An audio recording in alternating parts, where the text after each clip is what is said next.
제가 이제 몇 주 동안에 뭐 예수를 믿는 정신 또는 영성 이제 그 얘기를 이제 계속 해가고 있는데 여러분에게는 말씀을 안 드렸지만은 왜 제가 여러 주 이 영성 이야기를 하는가 하면 6월 2일부터 4박 5일인가 3박 4일 동안에 그 감리교 연수원에서 감리교 목사는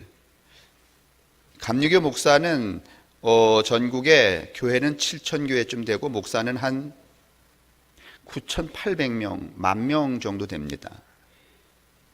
그래서 이 목사님들이 1년에 몇 차례씩 목사들도 목사 교육을 받아야 돼요.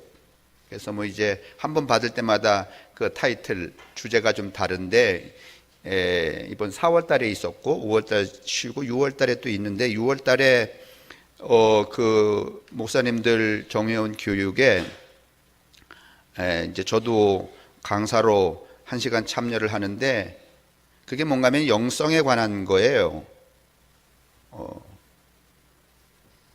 이제 제가 하려고 하는 이야기는 교회를 걸어 나온 영성 이런 얘기를 하려고 그래요. 그러니까 영성이 오늘날 영성이 교회 안에 있지 않고 교회 바깥으로 걸어 나왔다 그런 말이죠. 이거는 긍정적인 측면, 성서적으로 보면 긍정적인 측면도 있고 오늘 우리의 삶의 현장으로 보면 부정적인 측면도 있어요. 그러니까 이제 그 양면성을 설명을 하고 오늘 이 시대의 목회자가 어떤 영성을 교회 안에서 추구해야 할 것인가 하는 얘기를 이제 드리려고 나누려고 제가 하다 보니까 뭐 신학대 학생들이나 뭐 학생들이나 다른 사람한테 그 제가 강의하는 거야 그냥 하면 되죠. 좀 약간 질문해도 그냥 까고 가면 되는데 이 목사님들이 이게 신학적 의식이 다양해요. 감리교 목사인데도 불구하고. 그래서 이 강의를 하는 도중에도 손들고 시비하는 사람도 계시고 이러기 때문에 그게 쉽지가 않아. 그래서 이제 제가 미리 준비하는 마음으로 이제 여러분에게 설교를 쭉 했는데 간단하게 말하면 이 영성이라고 하는 것은 무슨 신앙의 한 행위로서 그러니까 쉽게 말하면 무슨 뭐 기도하다가 뭐 입신을 한다든가 그러니까 그 사람 영성이 있지. 또 무슨 뭐 성서를 보다가 무슨 뭐 어떤 현현 뭐 그 예수님의 어른거리는 그림자를 본다든가 그러니까 그 사람이 영성이 있지. 물론 그게 영성이지만은 거기에 국한되지 않는다는 얘기들을 계속해서 말씀을 드렸어요.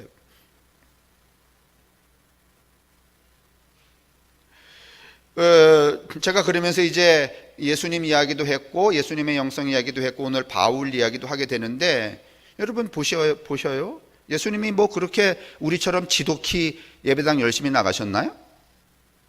그렇다고 이제 제가 좀 걱정이 되는 건 예수님 예배당 열심히 안 나가셨다 그러니까 나도 안 나가도 되네 이렇게 또 여러분이 훌륭하게 생각하실까 봐. 그런데 여러분하고 저는 누구만큼 훌륭하지 않아. 예수만큼 훌륭하지 않으니까 괜히 뭐거다 이렇게 빗대 갖고 이렇게 하지 마시고 그 다음에 뭐 그 양반이 그렇게 뭐 줄창 무슨 뭐 삶을 기도에 쏟아 부었어요? 기도 몇 번 안 하셨습니다. 예수님. 금식?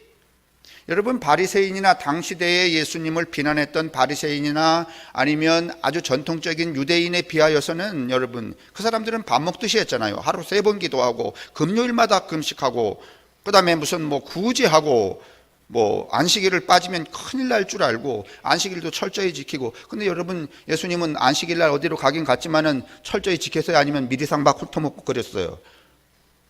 별로 그렇게 여러분 신앙적인 제 규칙, 그러니까 교리적인 그런 일에 충실하지 않으셨습니다. 그리고 대부분 다시 말하면 그 얘기는 다시 말하면 그의 삶의 정신은 교회 안에 그 다음에 교회가 정한 어떤 도구마 교리나 아니면 틀 안에 있지 않고 그분은 늘상 교회 안에 계셨어요? 아니면 교회 바깥으로 나가?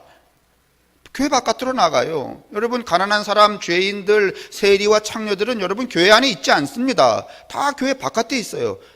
예수님은 늘 그분들하고, 병든 사람, 그 다음에 예배당에 올 수 없는 사람들, 무슨 38년 된 베데스다 연못가에 예수님이 머무르던 곳은 늘 거기에요. 거기에서 예수님은 그들과 더불어 밥을 먹으며 병을 고치며 무리를 걸으며 동산에 앉아서 말씀을 증거하며, 그런 속에서 교회를 걸어 나가서 세상에서 보통 사람들과 함께 살아가면서 그의 영적 능력을 발휘하셨죠.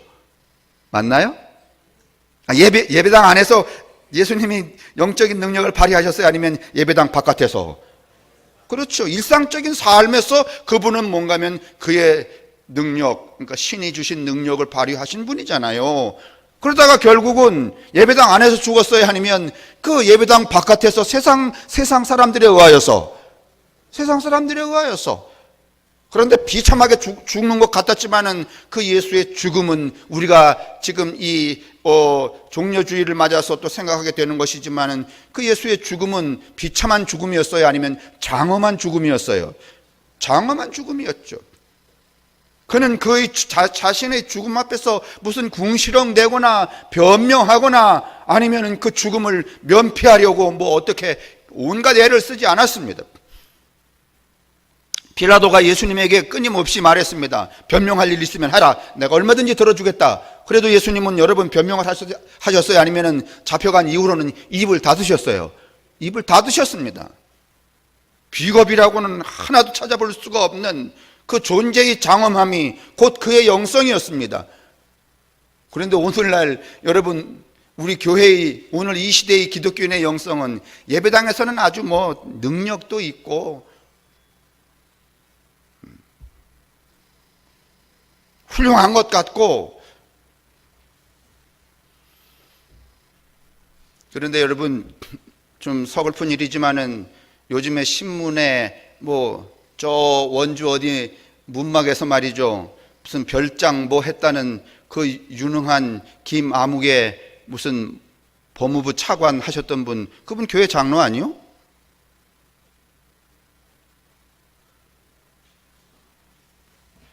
그 양반에게 무슨 무슨 수십 명의 말이죠, 그 선녀들을 대접했다는 무슨 사장님도 서초동의 교인 아니요?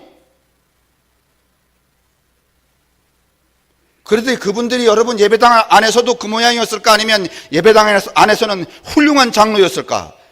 성공한 여러분 장로 아니었겠습니까? 왜냐하면 뭐까지 하니까? 법무부 차관까지 갔으니까. 목사님 맨날 기도했을 거야. 그리고 교인들에게 말했을지 몰라요. 이건 상상력입니다. 나 들은 적이 없기 때문에. 근데 그랬을 거야. 하나님이 우리 장로님을 얼마나 축복하셔서 말이지, 이 빛난 자리에 세우셔서 그랬을 거야. 그리고 또 말했을 거야. 여러분도 열심히 기도하시오.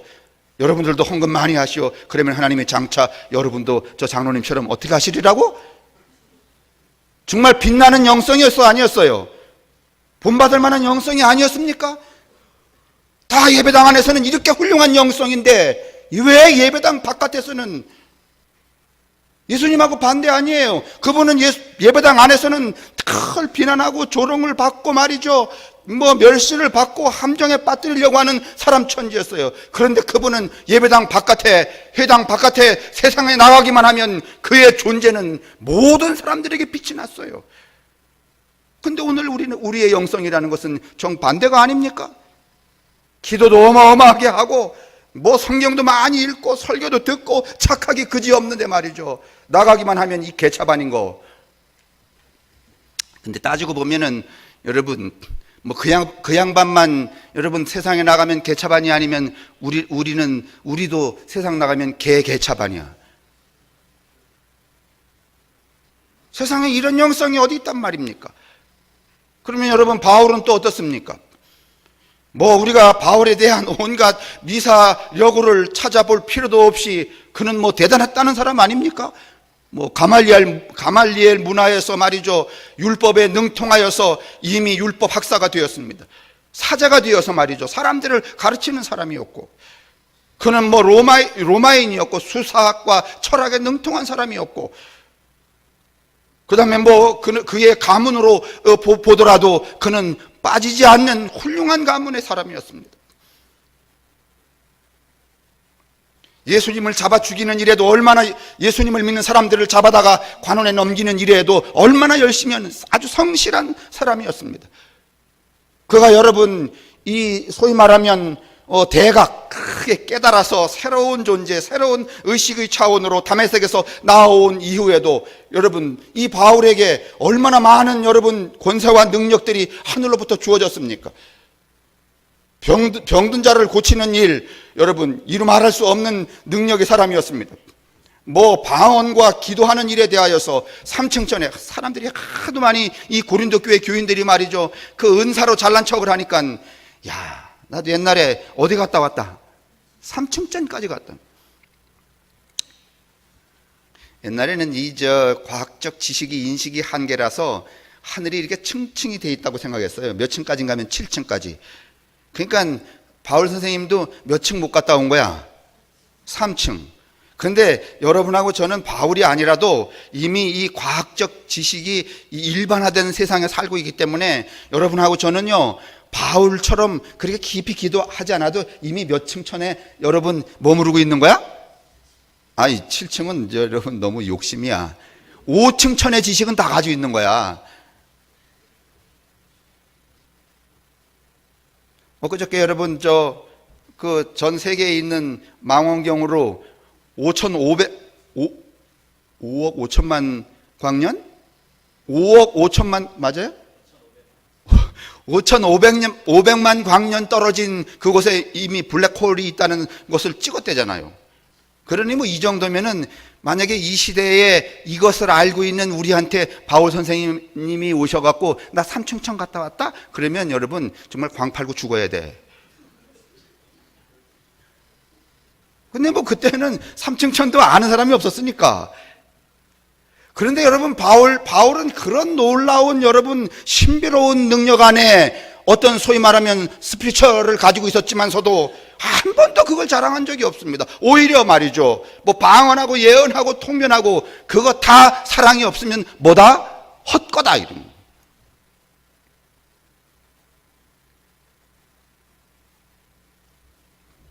그리고 바울은 뭐라고 말하는가 하면, 나는 차라리 자랑하려면 나한테 말이지, 하나님이 이제 우리도 그런 거 있잖아요. 뭐 내가 뭐 여러 가지 놀라운 은사를 하는데 뭐 내 삶에나 내 신체에 그 좀 부끄러운 일이 생기면은 혹시 내가 가지고 있는 그 놀라운 능력이 감소될까 봐 그거를 은폐하고 감춰요, 안 감춰요? 감추죠. 근데 오히려 바울은 그 반대예요. 그는 그렇게 놀라운 은사의 그 권능을 가지고 있음에도 불구하고 바울은 뭐라고 말하는가 하면, 내가 차라리 자랑할 게 있다면 내 몸이 부실하다는 거, 내 속에 가시가 있다는 거, 그걸 내가 자랑한다. 내가 약한 것을 자랑한다. 이렇게 말합니다. 그리고 여러분, 그와 같은 그 기본적 속성을 가지고 있는 바울의 삶을 보면, 바울은 여러분 교회 안에 머물러요, 아니면 교회 바깥으로 나가요?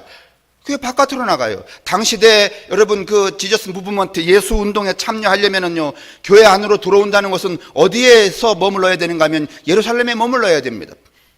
그런데 여러분 바울은 물론 이제 예루살렘으로 들어가기를 시도했지만은, 그러나 예루살렘의 주류에 편입하기 위해서 예루살렘으로 나아가려고 했던 것이 아니라 자기가 경험했던 새로운 변화에 대한 인정을 받으려고 예루살렘과 접촉을 했지만은, 예루살렘에 있는 예수님의 제자들과 예수님의 형제들이 이 바울을 받아들이지 않았죠. 신학교 안 나왔다고, 신뢰할 수 없다고. 그래서 여러분 바울이 그 예루살렘이라고 하는 제도를 뛰쳐나가요. 그래서 어디로 가는가 하면 안디옥이라는 교회로 갔다는 거 아니겠습니까? 안디옥에 가서 여러분 제도적인 삶을 살아요, 아니면은 제도를 뛰쳐나간 삶을 사는데 어떻게 살았는가 하면은, 세상의 모든 사람들은 헬라인이나 히브리인이나 가난한 사람이나 부자나 병든 사람이나 죄인이나 누구든지 불평등하다 아니면 평등하다.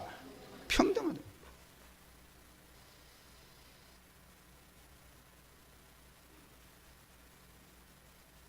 다시 말하면 바울이 경험했던 그 놀라운 영적인 능력들, 다시 말하면 그걸 영성이라고 말한다면 그의 영성은 한결같이 어디에서 발휘가 되는가 하면 교회 안에서, 아니면 제도 안에서, 교리 안에서, 아니면은 교회 바깥에서, 세상 속에서.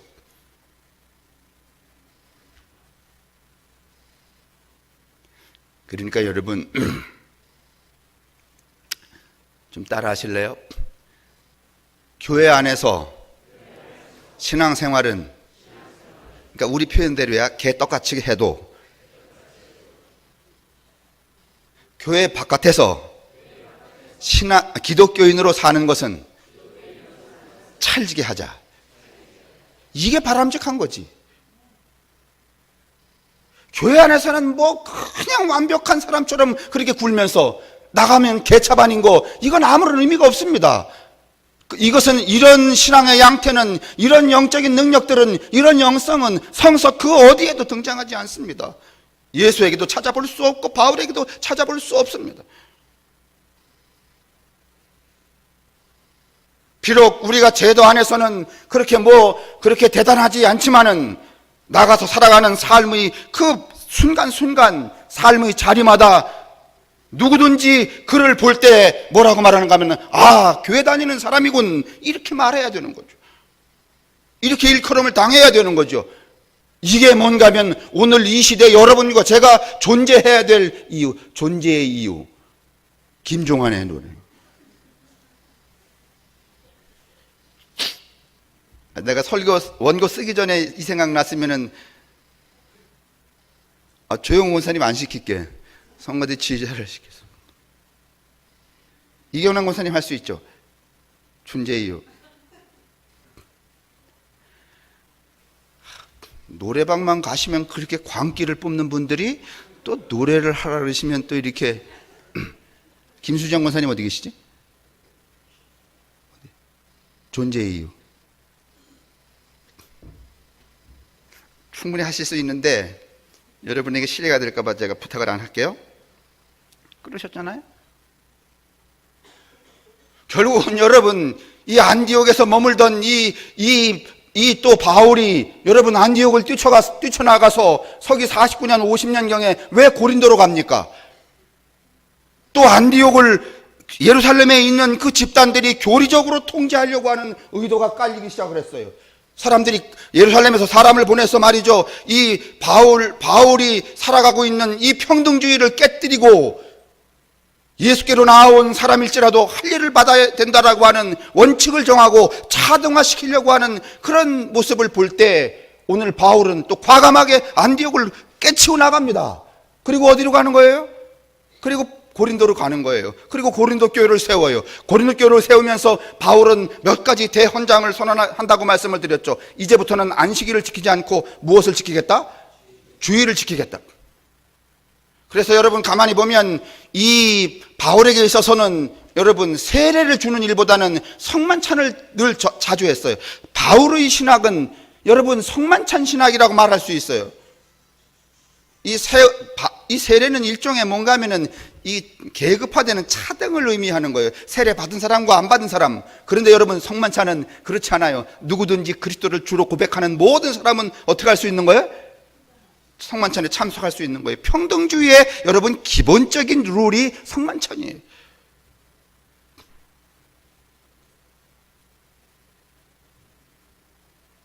다시 말하면 이 바울은 예수님의 이 영성은 어디에서 구현이 되는가 하면은 자유와 사랑에서 구현이 돼요. 자유롭지 않은 사람들을 자유롭게 하는 거. 그래서 예수님의 그 병 고치는 이적들을 다 보면은 네가 이제는 자유롭다, 너의 길을 가라, 이게 대부분의 주류입니다. 바울은 뭐였는지 아세요? 평등입니다. 평등. 그래서 결국은 바울이 고린도 교회, 무슨 에베소, 데살로니가 이런 교회들을 세우고서는 이제 마지막으로 어디를 향하게 되는가 하면 로마로 향하게 되죠. 오늘 우리가 로마서를 읽었습니다마는 왜 바울은 로마로 향하고 있는 걸까요? 당시에 여러분 늘 말씀을 드렸지만은 이 로마라고 하는 이 사회가 어떤 이 소위 말하면 사회의 지배 시스템에 의해서 이 세계를 정복하고 있는가 하면은 계급주의를 가지고 여러분 세계를 정복하고 있었던 거예요. 황제 밑에 신하 밑에 국민 밑에 노예. 여기서 나온 말이 뭔가 하면은 너희는 죽도록 충성하라는 말이에요. 노예는 누구에게 충성해야 되는가 하면 국민에게 충성해야 되고, 국민은 누구에게 충성해야 되는가 하면 신하에게 충성해야 되고, 신하는 누구에게 충성해야 돼요? 황제에게 충성해야 돼요. 그럴 때에 그 충성이 곧 그들의 정체성이었어요.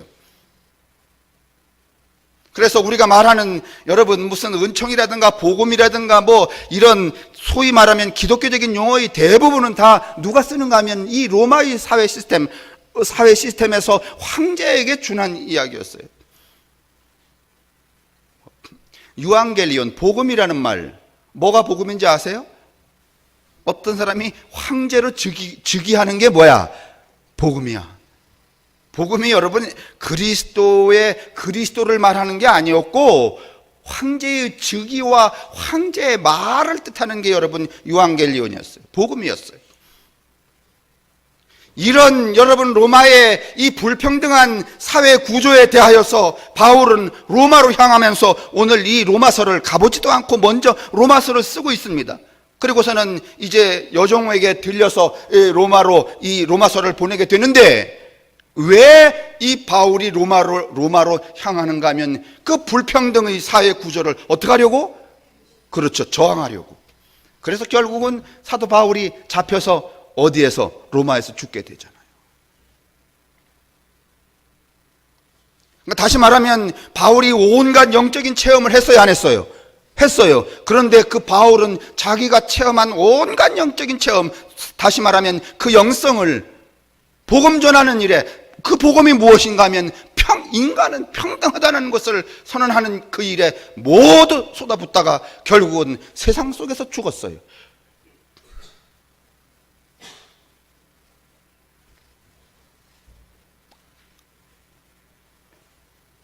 그러니까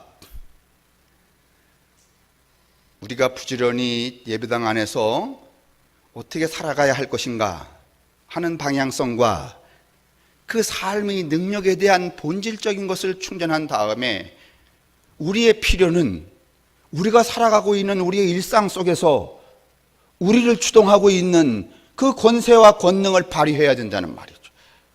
그래서 아까도 구호적으로 말했지만은 그저 믿음은 좀 변변치 않은 것 같아도 우리들이 살아가는 삶은 여러분 기독교인, 다시 말하면 예수와 같은, 바울과 같은 삶의 빛나는 성취여야 된다는 말이에요. 근데 오늘날 여러분 이 교회는, 오늘날 이 기독교는 예배당 안에서는 다 천사 같아요. 다 훌륭한 사람 같아요.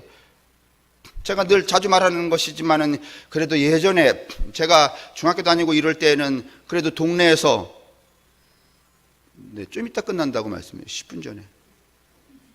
10분입니다. 동네에서 누군가가 교회 다닌다 그러면은 다 어떤 생각을 가졌는가 하면, 아이고 사람이 어떻게 하긴 하겠군, 착하긴 하겠군 이랬어요. 근데 요즘에 교회 나간다 그러면 착하긴 하겠군 이렇게 생각하냐면 홀딱 까졌겠네 이래.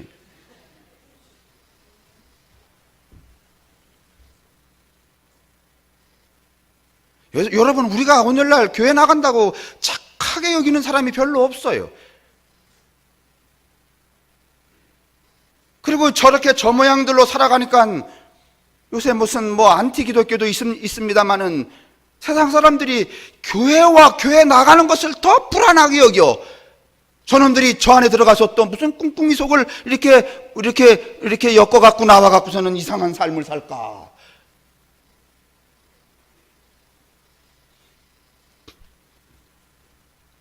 꼭 그런 것은 아니지만은 제 개인적인, 이건 순전히 제 개인적인 건데, 이제 저도 이제 주변에 뭐 훌륭한 목사님도 만나고 큰 교회 목사님도 만나고 이렇게 잘 만나잖아요.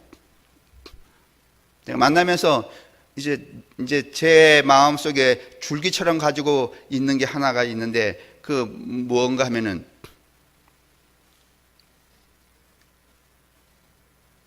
기도를 많이 한다는 분들이 이상하게 이상한 삶의 결론을 갖더라고. 그래서 제가 어떤 생각을 하는가 하면, 기도를 많이 하는 동안에 수만 가지의 꾀가 등장하는구나.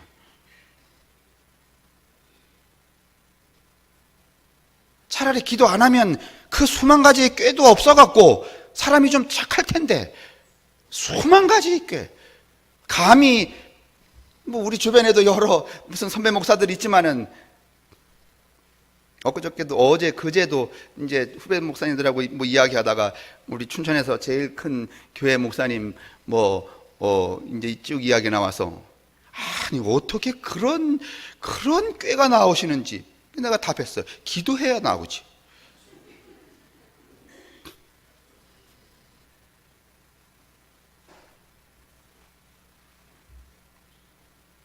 우리는 뭔가 이게 지금 정반대로 가고 있다는 말입니다.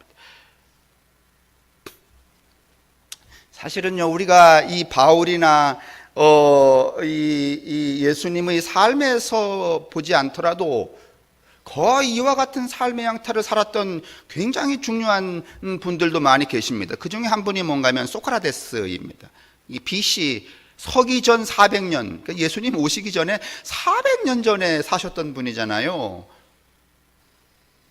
이 400년 전에는 무슨 아테네에는 소크라테스, 중국에는 공자, 저 인도에는 시탈타, 붓다, 그 다음에 또 저 시리아에는 조로아스터, 이 사람들이 다 BC 4, 5세기에 등장한 사람들입니다. 아직도 우리 그거 파먹고 살고 있는 거예요. 이거 벗어나지 못하고 있어요. 근데 여러분이 아시는 것처럼 이 소크라테스가 뭐 먹고 죽었어요? 독배를 먹고 죽었잖아요. 그렇죠? BC 430년경에 여러분, 우리가 민주주의라고 하는 이 민주주의는, 직접 민주주의는 이 아테네 그리스에서부터 출발을 해요. 소크라테스 때문에 민주주의가 여러분 실현된 게 아니라 페리클레스라고 하는 이 아테네의 중요한 지도자가 계셨는데, 그 페리클레스에 의하여서 이 아테네에 여러분 이 민주주의가 이제 등장을 해요. 그때에 이 소크라테스는 뭔가 하면은 그 아테네의 소위 말하면 마스터, 스승이었어요. 이제 그 사람이 이제 길러낸 사람들이 여러 명 많은데, BC 404년에 이 페리클레스하고 누가 싸움을 하게 되는가 하면은, 소위 여러분 이제 어서 들으셨겠지만은 스파르타라고 하는 나라하고 싸움을 해서 스파르타에게 이 아테네가 지게 됩니다. 이 스파르타에는, 이 아테네는, 그리스는 민주 정치라서 수구해서 의논해서 만들어가는 아주 모범적인, 지금도 아직도 우리는 인문학을 하든지 뭘 하든지 다 그리스 신화를 읽어야 되고, 그리스 민주주의를 우리가 봐야 되고, 그리스의 교육제도 무슨 그런 것들을 다 숙지해야 되는, 아직도 그래야 되는데, 근데 이 아테네가, 그리스 민주주의가 스파르타에게 지게 되니까, 이 스파르타가 가지고 있었던 소위 이 과두 정치, 30명의 우두머리를 세워서 이 정치를, 아주 포갑적인 정치를 하게 되는데, 그 정치에 여러분 이제 이 아테네가 그냥 빠져버리게 돼요. 그래서 그 스파르타가 그 아테네에 이 과두 정치의 우두머리를 세우는데, 우두머리 2명을 세웁니다. 하나는 지식인과 하나는 장군을. 근데 재수없게도 이 두 과두가 누구였는가 하면은 이 소크라테스의 제자였어요. 그러니까 여러분, 백성들이, 시민들이 그 스파르타의 그 포갑스러운 정치 밑에서 온갖 어려움을 당하면서 무슨 원망을 갖게 되는가 하면 소크라테스에게 원망을 갖는 거야. 어떻게 새끼들을 이렇게 가르쳤으면 저 당신이 가르친 두 놈이 말이지, 이런 더러운 일을 이 고국의 민족들에게 이렇게 행하고 자빠졌는가.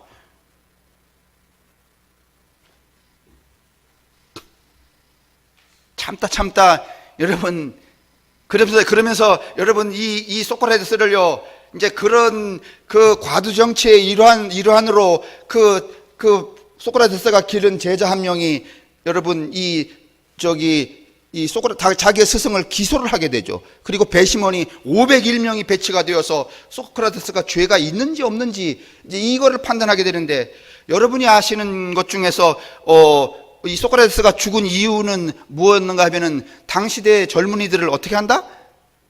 젊은이들을 나쁜 길로 가게 한다는 거였어요. 그게 왜 나쁜 길로 가게 한다고 그렇게 말했는가 하면은 그리스가 가지고 있는 민주주의가 갑자기 스파르타의 과도정치로 넘어와서 사람들을 그 인간성을 파괴하고, 그러니까 이 소크라테스가 젊은 사람들을 만날 때마다 우리가 그동안 지녔던 민주주의가 얼마나 아름다운 것이고 인간적인 것이며 인간의 권위와 평등을 위해 필요한가를 자꾸 역설하니까 이 과도정치를 행하고 있는 이 소크라테스의 제자 입장에서는 저 스승을 어떻게 해야 돼요? 쳐버려야 돼요. 죽여버려야 돼요. 그래서 501명의 배심원이 여러분 이제 그에게 사형언도를, 독배를 그걸 뭐라 그러지, 왜? 사약을 받아서 죽는 그 형을 내리게 되죠. 그때에 소크라테스가 뭐라고 말하는가 하면, 내가 내 잘못으로 인하여 저 그릇된 제자가 나왔고, 그릇된 제자 때문에 우리 모든 백성들이 무엇을 받는다면, 고통을 받는다면 내가 죽는 것이 어떡하다? 옳다. 그래서 뭔가 하면 독배를 척 먹은 거예요. 악법도 법이다. 그거는 여러분 진짜 소크라테스가 하신 말이 아니고 플라톤이 여러분 후기에 기록한 말인데, 플라톤은 여러분 조금은 우리가 좀 잘 제고해야 될 부분이 많아요. 여러분에게 뭐 중요한 게 아니지만, 제가 무슨 말씀을 드리려고 하는가 하면, 진짜로 대각 크게 깨달아서 새로운 의식과 삶의 지평을 열었던 모든 사람들은 그들에게 주어진 놀라운 능력, 소크라테스가 가지고 있는 능력, 그 능력을 어디서 발현시키는가 하면은, 어디서 발현했어요? 세상 속에서 독배를 마시면서까지. 근데 여러분, 소크라테스만 독배를 마셨어요? 바울도 스스로 자기 발로 걸어서 어디로 가요? 로마로 가잖아요. 바울 말이죠. 바울도 스스로 세상의 그 불평등을 깨기 위해서 독배를 마시는 거야, 안 마시는 거야? 마시는 거죠. 예수 그리스도 여러분, 제자들이 다 만류했어요. 예루살렘으로 올라가시면 어떻게 된다고? 어떻게 된다고? 돌아가신다고. 이렇게 저렇게 죽는다고 말이죠. 막 퍼포먼스까지 막 해요. 허리띠를 풀러서 꽁꽁 묶으며. 근데 예수님은 여러분 그것을 개의치 않고 예루살렘으로 뻔연히 어떻게 할 줄 알면서, 여러분 예수도 스스로 독배를 마신 것이고, 바울도 스스로 독배를 마신 것이고, 여러분 소크라테스도 스스로. 그래서 이제 훗날 많은 사람들이 이 바울을 보고 뭐라고 말하는가 하면, 소크라테스의 진짜 제자는 바울이다, 이렇게 말하는 사람도 있습니다.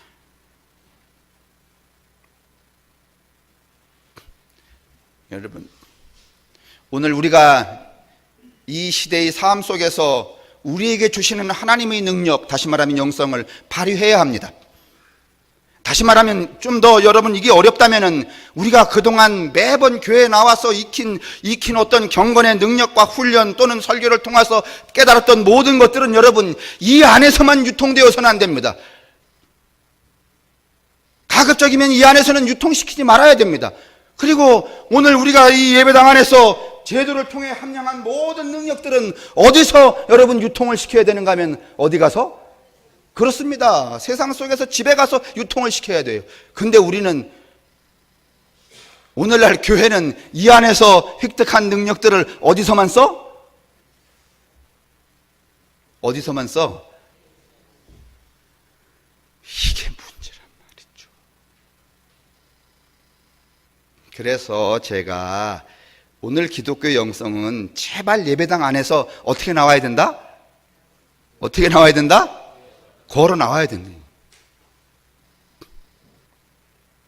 근데 이제 목사님들이 그걸 막을 거예요. 왜냐하면 그 영성이 집 바깥으로 걸어 나가면은 자기가 한테 떨어지는 게 없어. 왜?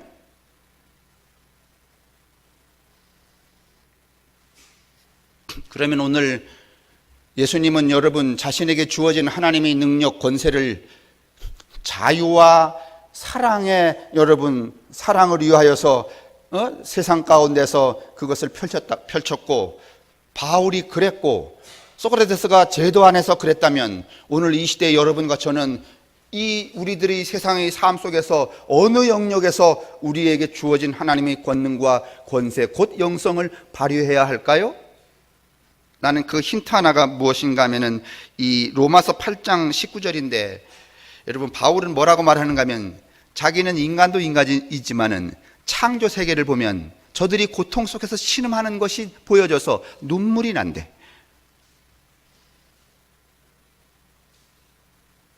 여러분, 오늘날 우리가 이 창조 세계 보면은 눈물이 날 지경이 아니에요. 제가 엊그저께 보니까 우리나라 이 플라스틱 사용률이 여러분 OECD 국가 중에서 우리가 1등인 거 아시죠? 예? 한 1인당 여러분 플라스틱 얼마나 쓰실 것 같아요? 비닐 종이까지. 예? 1년에 1인당 134톤이래. 그거 다 어디로 가죠? 제가 그 얘기 했더니 누가 그럽디다. 아유, 우리나라 사람들 머리 좋은데 이제 플라스틱 처리하는 기술이 곧 나올 거래. 여러분, 나는요, 오늘 바울이 했다는 창조 세계를 보면 저들이 신음하며 고통하는 소리가 들린대.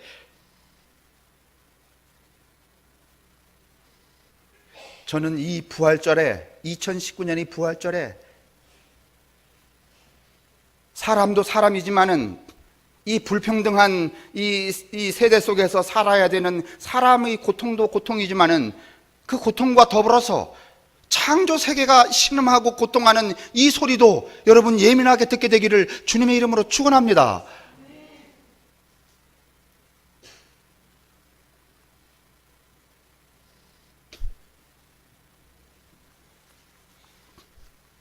요즘에 제가 신방하면서 고민했던 게 하나 있어요. 노인들에게 뭘 가져가야 되나.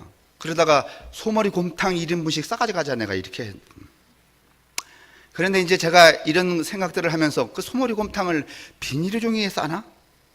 아니면 우리 집에 있는 그릇을 동원해 갖고서는 해나?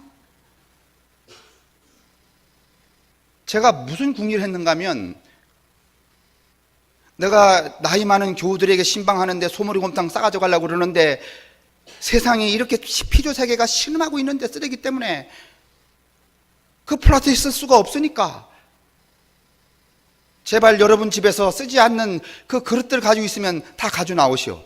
내가 그거 쓰겠습니다. 이럴 마음이 굴뚝 같았는데 고민하고 또 고민하다가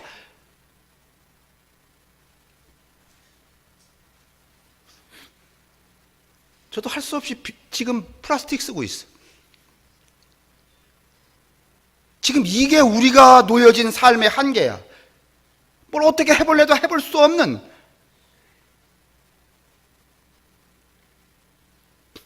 이거 죄송한 비유지만은 제가 어릴 때 이제 아버님이 이제 시골에 살았는데 이제 일하시다가 이제 약주가 술이 드시고 싶으면 저한테 주전자를 들려갖고서는 십리길을 걸어가서 술을 받아오게 했어요.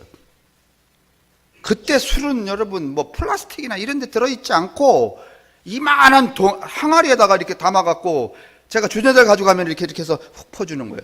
제가 지금 그 생각을 해요. 앞으로 간장 사거나 된장 사거나 뭐 치약을 사거나 이제 다 자기네 집에서 그릇을 가져가서 치약을 받아와. 간장도 받아오고 된장도 받아오고. 아니 이렇게 하지 않으면 어떻게 하겠어요? 무슨 방법이 있겠어요? 그냥 여러분 부활절 이렇게 지내지 말고 뭔가 의식의 대전환, 대각성 그게 일어나야 돼요, 여러분. 이런 식으로는 여러분 부활 백날 해봤자 점점 사람 자체가 여러분 절망에 빠지는 상황에 머물고 말아요. 오늘 바울이 했다는 창조 세계의 그 피조물들이 내는 신음소리를 듣고 그들을 고통에서 건져내야 되겠다고 생각했다는, 야, 이게 이제는 그러므로 인간 구원의 신학이 아니라 인간이 구원받는 것은 조금 쉬었다가 하고 뭘 먼저 구원해야 되는, 그렇죠, 이 창조 세계부터 먼저 구원해야 되는. 오늘날 많은 신학자들은 다 결론합니다. 지금 예수님이 오시면 사람 구하려고 하지 않고 자연 세계부터 구하려고 하신다는 거예요. 그런데 또 어쩌자고 또 춘천은 그 좋은 동산 나무는 불에 타는 건 아까워하면서 저렇게 다 까지려고 집을 짓는지도 모르겠어?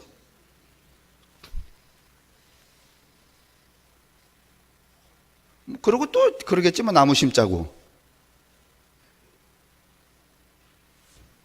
자, 오늘 결의하겠습니다. 오늘 우리의 영성은 교회 안에만 머물러서는 되지 않는다. 예수님처럼, 바울처럼, 소크라테스처럼 세상 속에서 발현이 되어야 되고, 그 발현되는 그 발현을 통하여서 새로운 사람, 새로운 세상을 만드는 일에 기여해야 된다. 오늘 여러분과 제가 비록 남들에게 내어놓을 수 없을 만한 그런 어떤 믿음의 어떤 양태를 가지고 있지만은, 그러나 여러분과 제가 실제로 살아가는 우리들의 삶 속에서는 400%, 500% 예수와 같은, 바울과 같은 그런 능력이, 기독교인으로서의 능력의 구현이 일어날 수 있게 되기를 주님의 이름으로 축원합니다.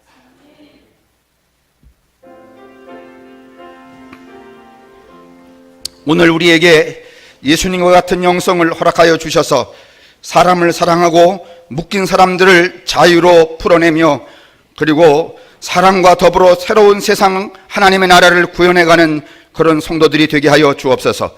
오늘 우리에게 바울과 같은 영성을 주셔서 세상을 구속하고 있는 그 불균형한 제도에 저항하고 그 제도를 혁파하고 새로운 사람들이 새로운 세상을 만드는 그 꿈의 능력을 우리 모두에게 더하여 주옵소서. 성부와 성자와 성령의 인도하심과 복내리심이 우리에게와 우리의 가족들과 우리의 이웃들, 그리고 이 세상의 모든 사람들에게 언제나 함께 하시기를 간절히 축원합니다. 아멘.